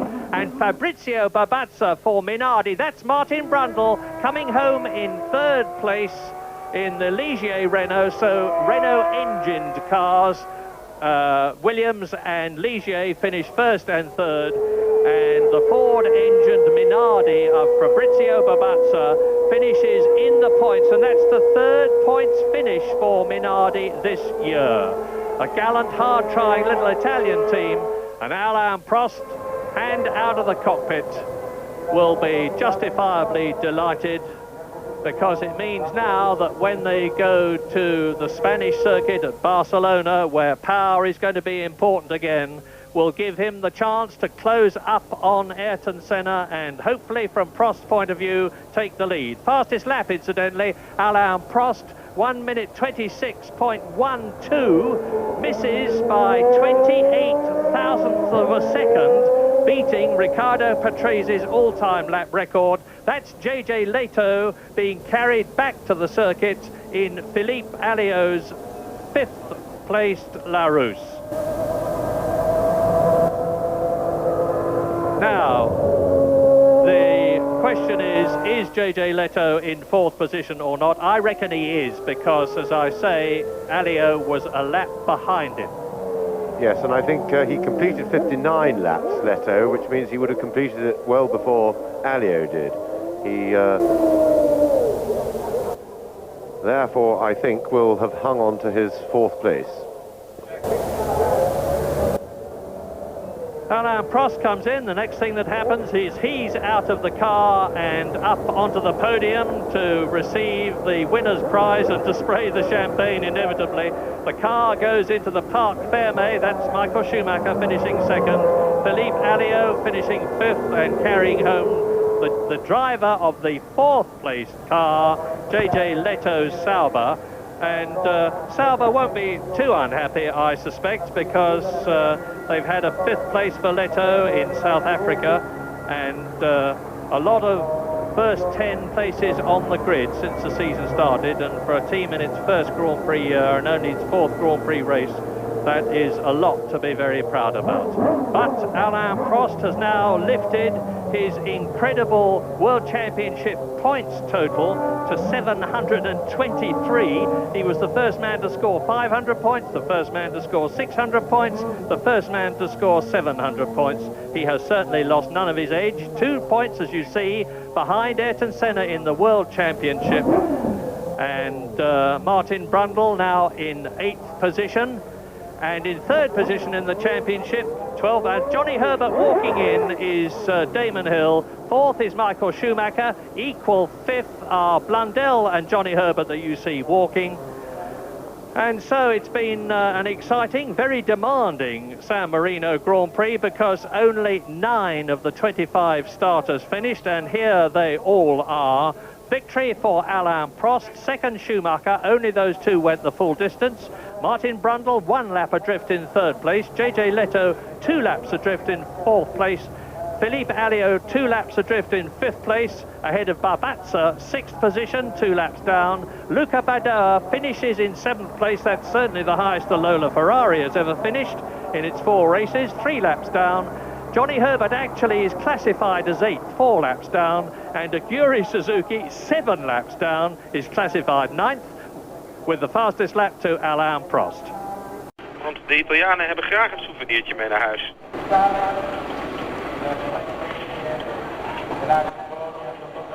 Hardrollend om een foto te maken op het erepodium, waarbij Prost het hoogste mag betreden. Een absolute topper. Schumacher, een sterk talent. En Brundle misschien wel de meest onderschatte rijder die er is. Het is ook daar dringend geblazen voordat Alain Prost boven kan komen. En u moet zich voorstellen wat er gebeurt als er dus een Italiaan hier op het podium staat. Dan is de gekte absoluut compleet. De Coppa d'Oro in het midden met die hele mooie bol. De gouden beker is er hier voor de overwinnaar. En dat is in dit geval Alain Prost. Die daarmee zegt, althans bewaarheid maakt wat hij gezegd heeft continu. Het kampioenschap is nog lang. Senna kan gefêteerd worden door wie er ook maar wil. Maar goed, er zijn veel wedstrijden te gaan. En het zal nog wel een keer gebeuren dat hij 0 scoort. En dat ik maximale punten pak. Goed, dat is dan hier vandaag gebeurd. Tijdens de Grand Prix van San Marino. Martin Brundle zorgt inderdaad, als de kippen dat hij op het podium staat, wordt daar dan nu ook geflankeerd door Schumacher. En de man in het midden, Alain Prost. De vuist omhoog, tevreden met zijn overwinning. En eerlijk is eerlijk, het zij hem gegund voor hem, Frans Volkslied.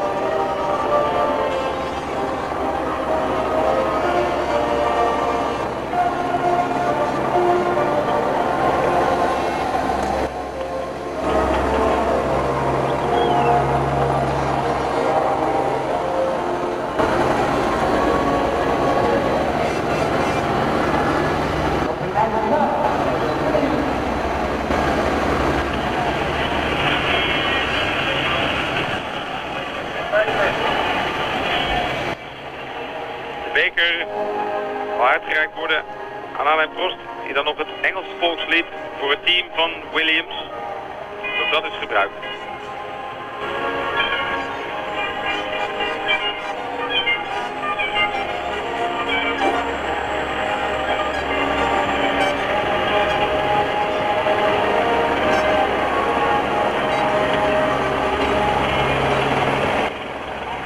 De gekte langs de baan is compleet. Schumacher is een tevreden mens. Blij met zijn tweede plaats. Die blik die kennen we van hem. Ogen dicht en vuist omhoog. Daar de overwinningsbeker voor Alain Prost. Voor hem het applaus van de fans en het geklik van de fotoapparaten van de fotografen. Daar is dan de Copa de Oro die erbij hoort. Een zeer mooie beker die bij Prost thuis in de bekergarage mag.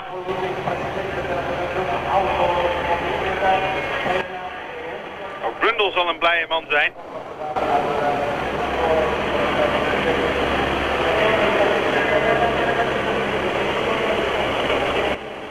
Hier een overzicht van al die mensen die naar dat podium toe stromen werkelijk.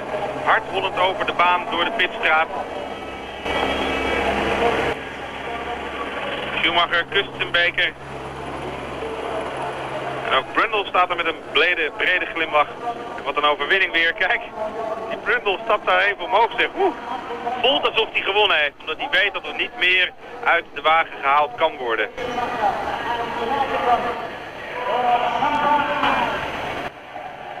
Tijd voor de champagne.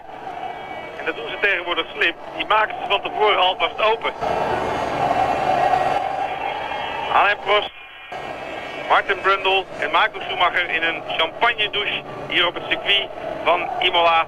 De winst is gegaan naar Alain Prost. Hij heeft het gat gedicht in de wereldtitel. Schumacher tolt daar even, een van de cameramensen van de FOCA. En wat gaat er gebeuren tijdens de volgende Grand Prix in Barcelona? U kunt het allemaal weer zien hier op RTL 4. Dit is het voor wat betreft Italië. Wij gaan terug. Faltam. Eles nesta altura não chega porque há uma diferença aqui que se viu bem. Isto aqui é uma pista também bastante rápida, onde o motor conta imenso. Mas aqui havia 2 segundos de diferença entre o McLaren e a Williams Renault. Vamos dizer que o novo motor traga meio segundo, 7 décimos, será sempre 1.5, 1.3 de diferença. E não sabemos ainda até que ponto não haverá ainda reservas. Não haverá ainda reservas para este senhor que veio aqui buscar a sua vitória número 46. E pronto, espectadores da TV2, chegamos ao final da transmissão direta que tivemos a efetuar do circuito Enzo e Dino Ferrari em Imola. Grande Prémio de San Marino, triunfo justíssimo de Alain Prost diante de Michael Schumacher e Martin Brundle. Esperamos que esta transmissão tenha chegado até vós em boas condições. De todos nos despedimos até ao próximo Grande Prémio, que é em Barcelona dentro de 15 dias. Para todos, muito boa tarde. Boa tarde. I even don't want to talk too much about the rest because the car was perfect and everything went well. And the only thing I must say is, I can't imagine the pressure I had on the shoulders, today. And I'm very happy that I won the race, and now it's going to be a bit easier for me, I suppose. That is the most important. You saw the performance in the beginning in the rain was not the best for us, and we still have a bit of this problem.